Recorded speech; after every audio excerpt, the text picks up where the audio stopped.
What's up, dogs? It's me, Matt, and today I'm bringing a different video to you. Instead of me just sitting here rambling, instead of me coming here with an animatic review of a movie I watched or liked, I'm going to give you guys a review on a play that I was recently in. So last month, I performed in a play called The Language Archive by Julia Cho. It is a fantastic play. A lot of people would say it is a comedy, but it does a very good way of balancing the drama and the comedy of it. There are a lot of very heartfelt moments. It's very still at moments. There's a lot of slowness. There's a lot of moments for the actors as well as the audience to just sit there and breathe, sit there and just kind of simmer in kind of the drama, in the events of the play.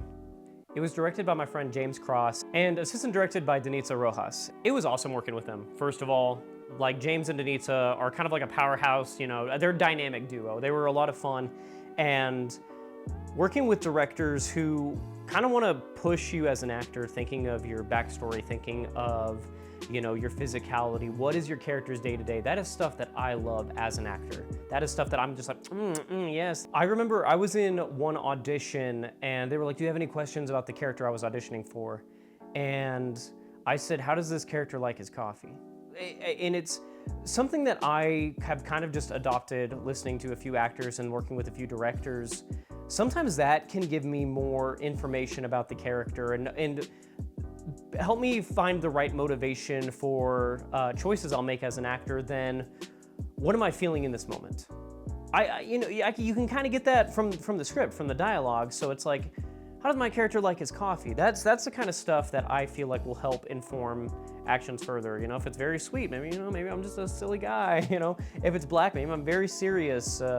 You know, maybe if it's a guy I get a nice sugar packet, it's like I don't completely hate life. You know, little things like that. And working with James and Denitza, there was one rehearsal we had where it was all physicality. What is your, you know, the physicality in the character?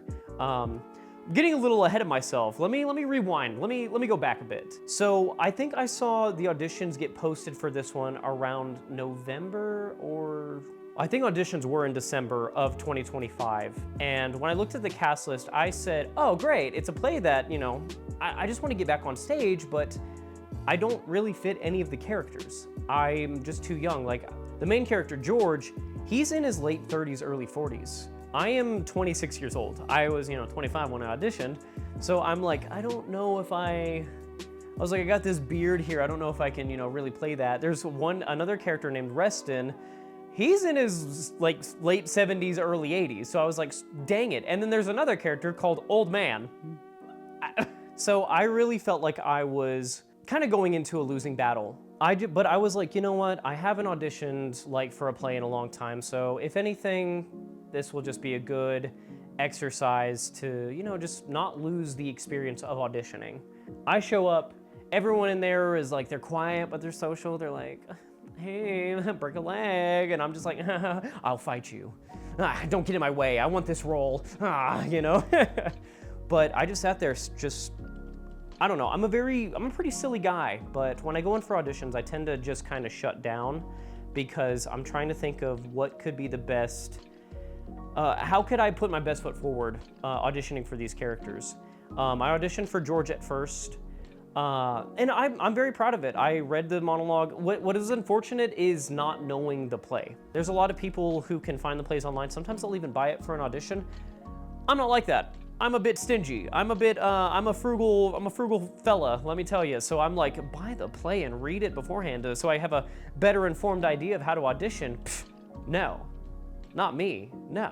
I might change that because I feel like that's biting me in the foot. But I went in, I auditioned for George, and it was a very, very, very well-written monologue.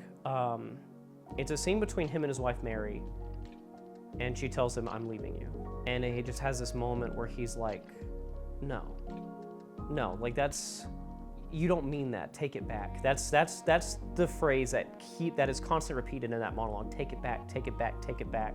And he talks about it like a rhythm. And when I was thinking of that rhythm, I was thinking of like the heartbeat, like, boom, boom, take it back, take it back, take it back, take it back, take it back, take it back. Just like that heart racing, that energy rising, just like, no. Like Thinking of divorce, I mean, I have not been married, so I have no idea what it's like being divorced, but I can only imagine how heartbreaking, how like your whole world is changing. It shatters for that moment. So I was trying to channel that. I mean, I've definitely been dumped before, so I was like, that is the closest thing I have to bring to the table here. Pales in comparison to what a divorce is probably like. But it was a lot of fun. It was I was proud of my audition. I went out, I read a scene with Mary, you know, continued as George, and I was feeling good. Came into callbacks, read some more for George, and then I read for Reston, the old man. It was so much fun. Oh my gosh, guys. Reston, okay, so Reston is this old man. He speaks in broken English. He speaks a language, his native language is a made-up language called Eloway. He has a very, it's written as very like Eastern European, like Slavic, you know, like, oh, don't come here, blah, blah, blah. That was Dracula. What the heck was that? It was just me sitting here arguing with my wife, you know, and she's like, oh, you smell like shit, and I'm like, oh, I smell like you're cooking. And then Alta, Reston's wife, pulls out this Tupperware of food, and she's like, she tells George, eat it. And I'm just sitting there, and I'm like, don't eat it. Don't you dare eat this. This is doo-doo caca. After that audition, after that reading, I think I was done for the day. I'm sitting here, I'm sweating because I really want George, but I wouldn't be upset if I got Reston. Castles came out, it was Reston. I had to kind of get my ego back in check a bit because I was like, damn it. I mean, I think like in anything, you're gonna be a little disappointed. You're gonna be a little bummed out. I was like, dang it. And I had never really interacted with Josh Rapp, the guy who ended up getting George. I just know that he was good. From what everyone has said, he was really good. He holds himself very professionally as well, which is so funny because I do not. I'm walking in the room, I'm like, hey, what's up, guys? And then here's Josh, and he's so sophisticated, you know, he's coming in a button-up shirt or a vest and you know, talking about teaching classes or theater and plays, and I'm over here like, so my TikTok got 500 views today. Yeah, I'm pretty proud about that. The role definitely went to the right guy. Josh also looks older than me. He looks like he could play a guy in his 30s. Don't want to brag or nothing, but I still think I have some of that youthfulness in my face,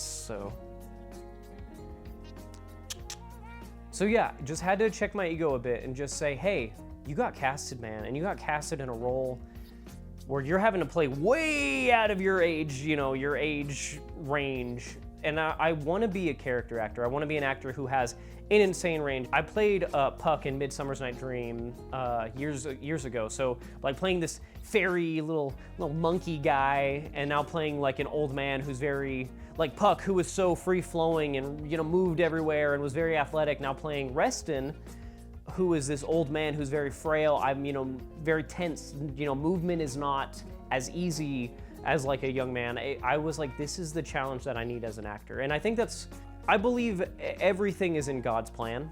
And that was God's way of saying, no, Matt, even though George would have been a challenge all on its own, it's like, use this opportunity to stretch yourself even further. Find ways, like physically, find ways to act and be memorable without having the access to being just big and physical. So it was a challenge that I was nervous about, but it was one I was ready to do. I don't want to dive too much into spoilers because I think if you have the opportunity to read it, you should definitely do that. It's not very long. It's, what is it? 57 pages. And I mean, some of them are, I mean, you know, you got some pages like this, where it's, you know, it's not even a full page. The play starts on page 7, so really 50 pages. It's very good. I will give a little brief synopsis and shout out, you know, the homies in the cast because everyone did just such a beautiful job. And guys, I was so grateful to have this experience and be in the show. So we open up on the play. George is addressing the stage and he's like, yo, my wife, she's sad or some shit. You know, she's crying all the time. That was, For everyone, that's a little inside joke. That was Rod's description. We had this running gag where we would say, Rod, he plays Old Man in Zamenhof. We had this running gag where we would say, Rod, you're playing every character. The last show, you're playing every role. So he's like, yeah, I can't wait to come out as George and just be like, yeah, my wife is just sad or some shit. She's just, you know, complaining, she's crying all the time. I don't know what her problem is. And then he would like walk across the stage and be Mary and be like, yeah, this asshole just doesn't understand that I'm like sad and shit and I just wish he would communicate. It was really funny. No longer an inside joke because now you know it. But we get George and he's addressing the audience. He's like, she just cries all the time. He's like, I don't do that. Or that obviously, you know, breeds some sort of conflict. She's like, why don't you show emotion? Why don't you cry? What is wrong with that? And he's like, why is it a problem that I don't? So they're arguing because he's like, why would I be sad? Why cry? Why do this? Why do that? Why? No, this isn't sad. This isn't sad. This is life. This is a bam. Mary, played by Justine Hollingos. Justine, if you're watching this, apologies for butchering your name. As you can tell, I can't talk. Mary hits him with the I'm leaving you. So that monologue comes in. Take it back, take it back, take it back. And Josh performed it beautifully. Watching him during the rehearsal process was a real treat because he would always try things and literally in the middle of the scene he said, I don't like that. Let me take it back. Take it back. Oh. He wanted to do the character right. He was always asking James questions, asking Denitsa questions, picking at little moments and thinking, what does George do? How does George function? It was really cool, very fun. And he has this moment just, why did she just say, I'm leaving you? That's all she said, that's all she did. Why is she just saying that? Why won't she say something? Then Mary comes back in, George, and he snaps out of it. She's like, do you have anything to say? He just had this beautiful monologue. Take it back. I'm a city in ruins if you leave me. Take it back, take it back. Do you have anything to say? Don't go. And she leaves. What a strong opening scene. Oh man. Man, oh man. I just realized I can't give a synopsis without getting spoilery. Spoilers, you've been warned. You can always read the script, come back, watch the video, and go, hey, this guy knows how to give a synopsis. We then cut to George in the language archive. And he's getting ready to meet the Elowins, Reston and Alta. His assistant Emma is there, played by Sierra Roberson, and she is just head over heels for George. She's like, oh my gosh, like George, the way you wear that lab coat, looking fine. But he's clueless. I mean, he's a married man, so as he should. But they get ready to go in. He's very distracted. I mean, he got divorced or his wife left him over the weekend, and he's like, oh shit, okay, yes, the Elowins, bring him in. We come in. We're supposed to record an actual conversation. He's like, wow, I'm so excited. You know, we get to hear this. He's like, usually when we record these last bits of the language, it's stories or like these small little things. Record a conversation, it's gonna be beautiful. And Reston and Alta say, no, not in my house. They ruin his plans. They just totally screw the pooch because they're like, we could speak in our language like you asked us to. You took us to an IHOP and we could repay your kindness with giving you what you want, but we're not gonna. They start arguing in English, and then they end up, it gets so bad because she's like, Alta, she's like, you scumbag, you took the window seat. I should have married Gary Sega. Gary Sega, guys. Gary Sega, you know what? He's Reston's #1 op. He's my #1 op, all right? I don't like this Gary Sega fella. I'm ready. I ride for, I'm ride or die for Reston. He's like, well, your cooking sucks. Then they perform a hex on each other to where they can no longer communicate with each other. It is George's worst nightmare. He's like, wow, I'm trying to record this dying language. My wife left me. We got Emma over here trying to hit on me while I'm depressed. What's up with that? It's the worst day of my life. He can't do anything. So he does everything he can. He's like, come on, guys. Remember, think of your language. Think of your world. Come on. Come on. Come on. And they're just like, no. Eat the food, by the way. No, I'm not gonna. Mary comes in, and she's like, hey, I was driving by the language archive. Come on, one more chance. Just, come on, George, just say it, say it. Say you need me, say you love me. He can't do it. He will say everything but. He was like, I remember everything you wore on our first date. You wore these. I remember your knees. You have cute knees. I love your knees. I love all this stuff about you. And Mary goes, and? And? Oh, there's no and. He's like, I just told you I loved you. And she's like, no, but you didn't say that. He's like, well, tell me what you want me to say. And as an audience member, you're just like, George, what do you mean? Just tell me what you want her to say. She just told you. Say I love you. Just say I love you. He doesn't. And she leaves, and oh my gosh, Josh had this amazing moment where it's like, so you just came to leave again. Why?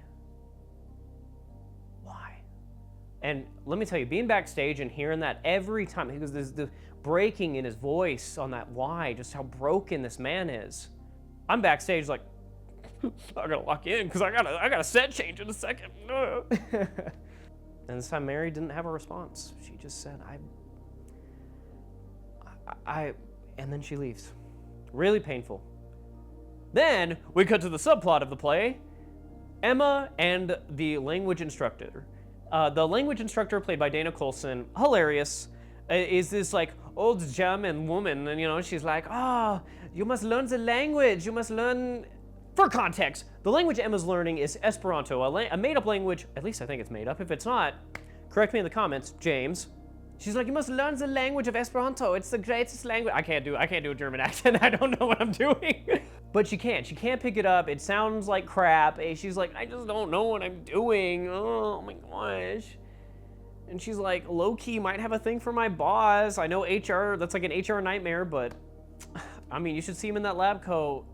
And language instructor is like, aight for show. That's pretty dope. I was too in love once.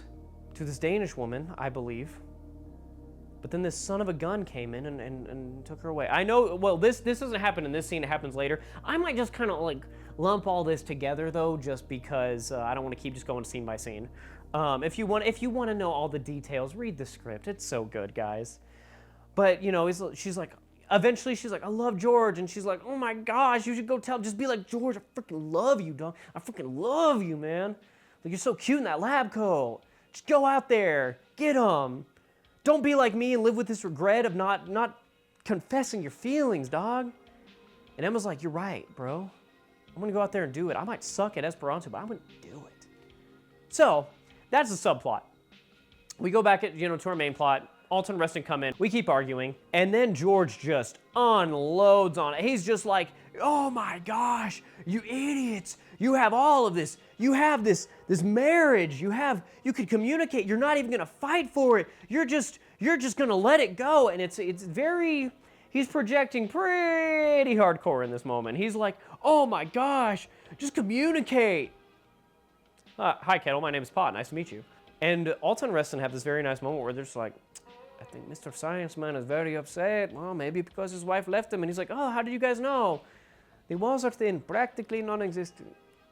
And he just has this moment where he's just like, that's all for today. He's emotionally worn out. It's fair. And then Alta comes in and, oh man, the way Gabby performed this, it was so just like motherly. Even though we're like, 25, 26, she's just like, George, you think losing your language is the loss of your world. It's okay, you're a language instructor, I get it. But it's not the language that goes first, it's the world. We think of, in America, the assimilation. We try to erase culture. Like, I have tons of friends who are bilingual and like they fully embrace the American culture. They still can speak to their parents or grandparents in, their native tongue, but it's a whole different world for them. And that's why it's like language, it's so important, and culture is another thing that's important. It's not just the language that they were recording, it's the culture, the last bit of culture. I remember we were in a rehearsal and we talked about our culture, we talked about our religion, we talked about our characters some more, and I don't know if Reston and Alta had kids. I believe they don't. They could never have them. There's a bit of peace. It's like our world is gone. We don't even have kids to carry the torch. It's, you can record our language, but it's not like the culture can be passed on. What are you gonna do? It's very sad, but there was a peace of mind for the characters that I felt within Reston.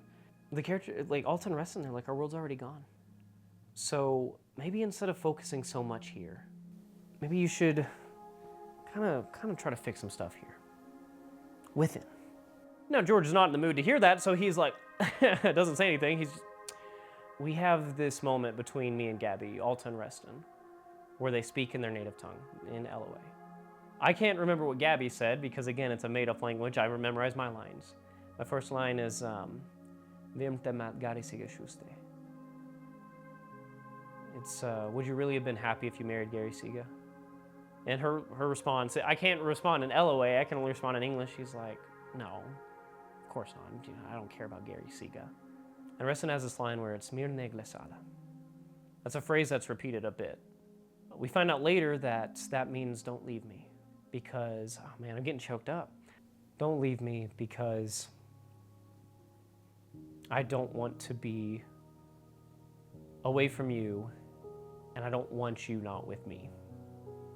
That is what I love you means to these characters. There's not a direct translation for I love you. It's always mir neglesada. It's very beautiful. Got me choked up every time. And our last night I'm performing, I was very close to crying. I'm playing an old man though, a very traditional old man, so I'm like, suck it up, But I was kind of sad that that was the last time I was performing that moment. The last time those words were coming out of my mouth. Because man, let me just be honest. Mir neglesada, that just hits different.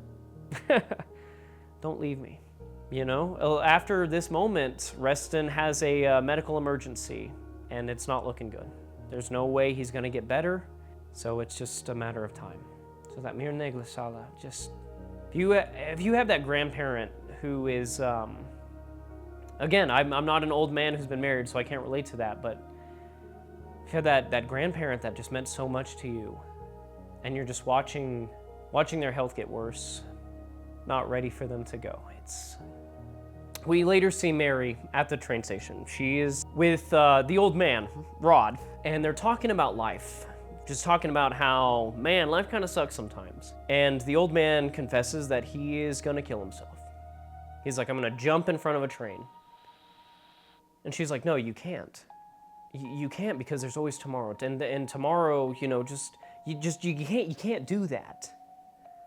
And then she paints this picture for him. Again, read the play. It's really good. I wish I could remember it word for word. I can't. And then the train comes. It's a very tense moment. The sound design and the lights were amazing because it's just like you can kind of feel the rattling of the space as the train gets louder and louder. You know, Justine playing Mary, she's just watching this train. She's looking at Rod, and Rod, he's just sitting here. He's carrying this box with him, and he's just sitting there, fidgeting, staring at that train. But he doesn't jump. Thank goodness he doesn't jump. And she's like, could you see it? Could you see that picture? And he's like, no, kind of. And they go out to lunch together. Maybe Mary had a thing for old men. I don't know. You know, I just don't know. We cut back to George. Or, well, no, we don't cut back to George. We cut back to Reston and Alta in the hospital. She's giving this long speech. Mir neglesada. Don't leave me, I promise I won't hit you. I won't call you fuck butt, which is hilarious. Again, read the play, it's so good. That matters. Emma comes in, asking him how he's doing. And Emma tells Alta that he's not going to get better. In fact, it's only gonna get worse from here. And Reston and Alta have had this whole gag through the whole play where he will not eat her cooking. It makes her feel bad. She's like, I make all this food for you, and you're not gonna eat my cooking. And he's like, ugh, like he gets physically ill. Well, what Reston was sick with killed his appetite, and so it's like, it's just made him sick, the thought of eating. And she has this line, she's like, well, why didn't he tell me, stupid man? I'm like, that's such like an old couple thing to do. It's like, I'm dying, why didn't you tell me? And then she has a moment with Emma where they talk about saying I love you, you know, in LOA. That's where we get the explanation of what mir neglesada means. And they talk about what life was like when they were younger. You know, Alta was actually chasing Reston. She only was around with Gary Siga because she wanted to make Reston jealous. Truth is, she never wanted anyone but Reston. And then Reston wakes up and he's like, I heard you. You want me. It's like the lumpy, I knew you liked me. Just haven't met a lover boy. You can't resist me. And they have this hilarious moment where it's like, yes, yes, come kiss the terrible man. And they're like, you know, just like, it was so much fun doing that. Like, having an intimacy moment where it's not like a legit romantical, like serious, blah, blah, blah. It could be funny. I was like, oh, okay, this is awesome. I can, you know, we can have fun now. Emma and Alta leave. And Emma goes to see George. And there, he's passed out, drunk. And she's like, George, here's all these little things about you that I notice, that I love. And I wish I could remember off the top of my head, like a phrase that she has that's like, it's like I love you, but it means like you cut my heart. She's like, George, you cut my heart. He wakes up and she's like, ah ha ha, what up? And he's like, oh, what the hell? I'm so hungover. I had a thing of scotch, like a sip of scotch, mind you. That's how much of a lightweight. Like Reston, you can take the bottle down. George, ooh, I'm dizzy. And Emma's like, they're talking again. Like, they are? Who? Like, oh, they are. And so he's like, all right, go, you know, lock in. You got to go visit them. You know, he's like, how do I look? And she's like, fine. Just kidding. she's like, you look fine. Then they leave, you know. George comes in. He has this moment with Reston. And I had this freaking big monologue, this page monologue, where I'm just telling him, I was like, let me tell you a story about this warrior named Reston holding on the ankle of a golden fleek, this kind of bird who's very crafty, who's a changer. She turns into a tiger, a gorilla, a demon, a white man with gun. And it's like he's scared, but he's holding on. That's marriage, except each is both hunter and changer. Does that make sense? No, Reston asked that. I wasn't asking you. Except does it? Does it make sense? As scared as you are, as scary as relationships are, you gotta hold on. You're gonna have those ups and downs. That's why it's so important to hold on. And then Reston has another little episode where all his energy's out, he passes out. And there we see George have this panic attack. He's crying, he's sobbing, he's shaking. He's like, oh God, this is what it feels like. This is awful. Emma comes in, you know, again, thinking everything is fine and dandy. Reston's awake, they're having a nice conversation. But then he's sobbing. And he's like, she's gone. My wife, she left me. And there Emma just holds him. We get a fade to black, end of Act 1. Go ahead, pause the video. Take a nice pee-pee. Get a sip of water, I don't, you know. All right, you're back. All right, time for Act 2. So we start Act 2, and we see George. And he is kind of teaching us some Esperanto. You know, again, that's his favorite language. Zamenhof is his personal hero. He's like, Esperanto, that is such a fire language. He has a nice little bit. And then we see Emma. And there, you know, again, like I said, she confesses her feelings, you know, go out, tell him if she loves him. She's like, I'm gonna go out. Oh man, today is awesome, I'm killing it. We're gonna go tell George I love him. Oh, I smell this sweet ass, oh, what is that, a good ass smell? She turns around, it's me playing a new character called Passerby. I'm in a swagged out outfit, it's right here. She's like, what is that heavenly smell? And I'm like, it's bread. She's like, where'd you get it? I'm like, there. She walks in, who is it? Mary. Mary owns the bake shop now. The old man that wanted to murk himself was the owner of the bake shop, and he said, you know what, Shoddy? We had a nice conversation here. You like making bread? Here is my box with this mystery starter for bread. Run my bake shop. Run the bake shop. And she does. There she has a nice interaction with Emma. Emma knows who she is. Mary don't know who she is, which when I read that, I was like, that's a little problematic, is it not? Your wife don't know who you work with, George? What's up with that? I digress. Emma's like, so, like, what's up? You know, you single? Like, what's going on? And she's like, yeah, I'm single, never going back. LOL, that was an awful marriage. And she's like, good to know. Catch you later. And then Mary's like, wait. And she's like, what? Your bread. And she's like, oh, yeah. We leave. She goes back to the language archive. George, she's all a mess, an emotional wreck. And, well, no, it's empty. She's like, hello, George, where you at? I got some things I want to say. She hears his tape. And it's a bunch of languages saying, I love you.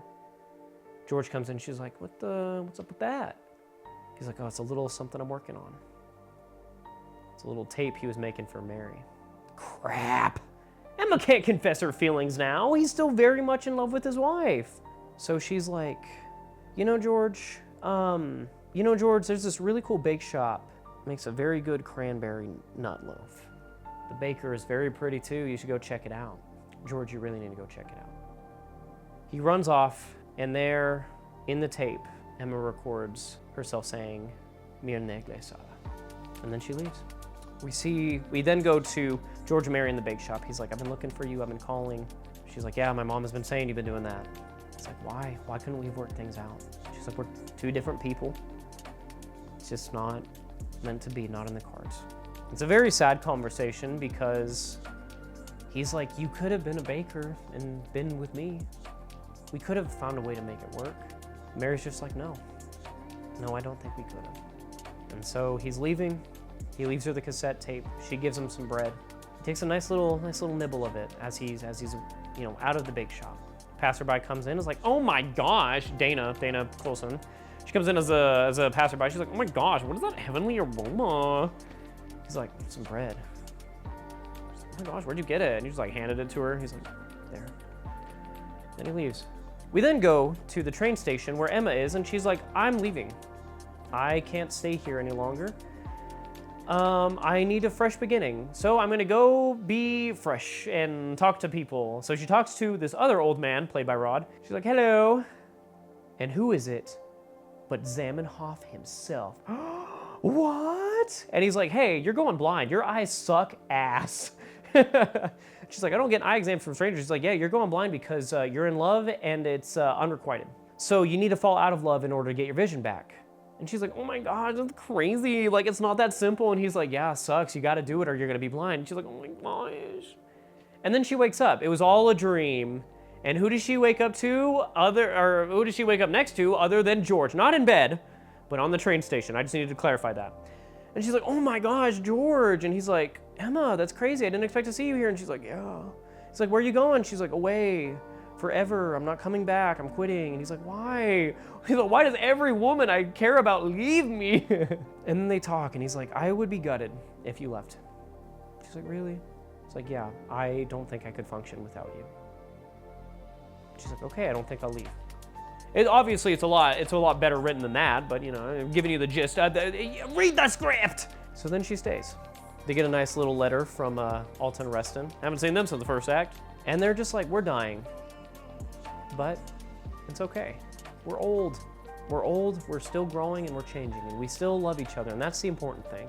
Emma still sees Zamenhof. He's like, "Hey, how's your vision?" She's like, "I'm still blind."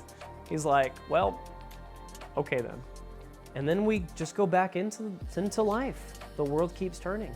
They get some more clients that they're recording some language for, and the story doesn't necessarily end, but we stop seeing it in this way. After this, we have all the characters come out, and they start kind of giving you what happens next. Like a nice little epilogue, if you will. Alton Reston passed away, and they became two trees that intertwined with each other that kind of represented their love. Mary continued working at the bake shop, getting little postcards from the old man, sending her little things and be like, "Feed this to the bread starter, it's gonna be really good." And she did, and the bread remained excellent. George never got back with Mary, and George never fell in love with Emma. They continued working with each other, and it was a kind of love, but not in the way that Emma hoped for. But on George's deathbed, there was one thing that he remembered, and it was the time that Emma held him. So we see this beautiful moment where Sierra and Josh are holding each other. Lights go down, and we hear the tape, all the "I love yous" in all the different languages, which was a hoot recording because I'm like, here I am trying to learn all these accents. I'm like, I think one of mine was Nuiche, which I can't even remember what language that is. If someone in the comments knows, let me know. And then this beautiful song. Originally, it was "Somewhere Only We Know," which made me cry backstage because that song holds such a special place in my heart. It was eventually changed, probably for copyright reasons. But they're on stage by themselves. The lights are changing. They're beautiful. All these "I love yous" are playing. The music is beautiful, and then it gets quiet, and we hear George, the very last voice of the tape, go, "I love you." Guys, let me tell you, we were all crying backstage. It just hit different. It was just so well done. Like, everyone killed it. Our designers, our stage manager, Emmy Siegler, assistant stage manager, Mackenzie Pierce, scenic designer, Alex Voland, properties designer, Beth Brown, costume designer, Justin Gonzalez, lighting designer, Oliver Folger, and our sound designer, Samuel Kovacs. They all killed it, guys. This is the designers on this team. I mean, I've been putting pictures in this video just to kind of like give you a little insight. Like, it was just beautifully done. And it was such a blessing being a part of, and it was an opportunity that I'm very grateful to God for giving me. I don't think anything I can do is possible without him. Every time before I would perform, I would say, God, I'm not asking to make me rich or famous as an actor. I was like, just let me go out there and perform to the best of my ability today to honor and glorify you. Let me put it all on stage to honor and glorify you. And it always brings me a sense of peace, and it truly felt like God watched over the show, watched over all of us. I believe that in any project I work on. Even people who are non-believers, I believe God is watching out for all of us. It was truly just a blessing to be in the show, and it was amazing. I know I've talked for a while. This video is, however long this video is, but I've been dying to talk about this. And I'm excited to open up, what it's like working on all these projects, on these plays and stuff with you guys some more. As long as, you guys keep watching and finding a reason or find them interesting enough to keep watching. But that's all from me. If you have an opportunity, I highly recommend you go check out the Language Archive. And if no one's told you today, you matter, you are here for a reason. I hope you have a wonderful rest of your day. I hope you have a wonderful weekend, and I hope you have a wonderful start to your week. You're amazing. Keep fighting. And I hope you have a wonderful Easter, those who celebrate. I, on the other hand, I think I'm gonna go make some spaghetti. I'm pretty hungry. I'll catch you later, dogs.